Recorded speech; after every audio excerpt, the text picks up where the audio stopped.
भाग्य में लिखा होकर ही रहता है। मित्रों, एक बार भगवान शिव से माता पार्वती ने पूछा, प्रभु मैंने कई बार लोगों को बातचीत करते सुना है कि भाग्य में लिखा होकर ही रहता है। मैं ये जानना चाहती हूँ, क्या ये सच है? यदि सच है तो कैसे? मुझे समझाने की कृपा करें। मित्रों, आज का प्रसंग बहुत ही महत्वपूर्ण है, इसलिए इस वीडियो को पूरा देखें और चैनल को सब्सक्राइब करें।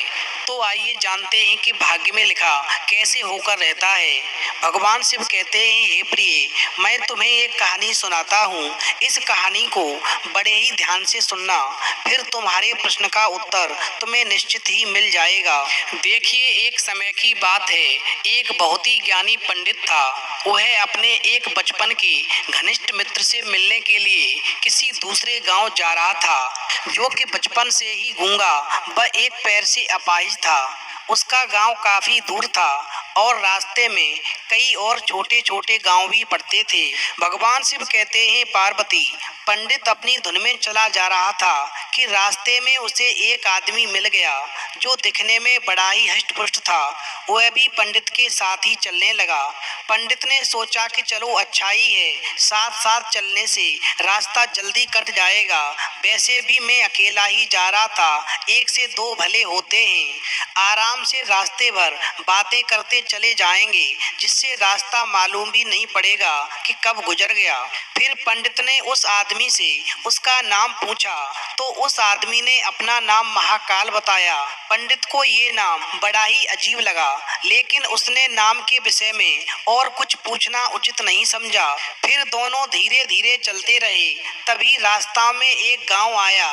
महाकाल ने पंडित से कहा, तुम आगे चलो, मुझे इस गांव में एक संदेश देना है।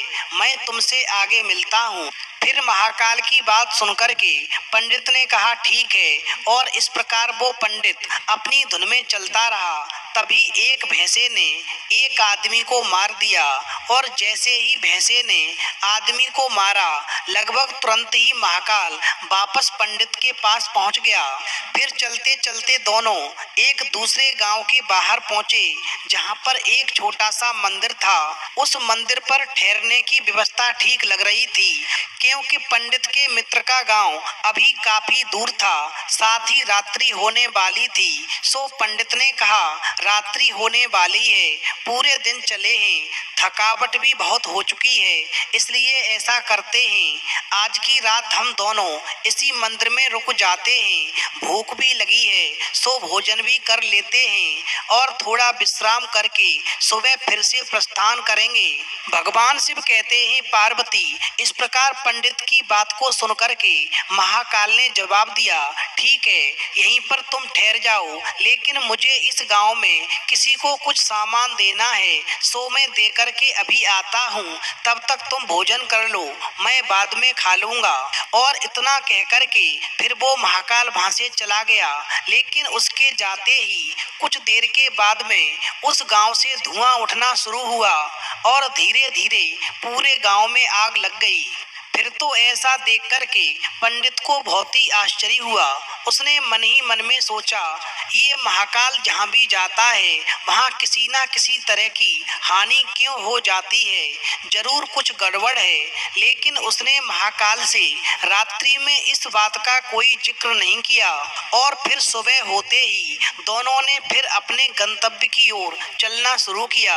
भगवान शिव कहते हैं, पार्वती, फिर कुछ देर के बाद में एक और गांव आया और फिर महाकाल ने पंडित से कहा, पंडित जी, आप आगे चलें, मुझे इस गांव में कुछ काम है, सो मैं आपसे आगे मिलता हूँ। फिर इतना कहकर के महाकाल जाने लगा। लेकिन इस बार पंडित आगे नहीं बढ़े, बल्कि खड़े होकर के महाकाल को देखते रहे कि ये कहाँ जाता है और क्या करता है।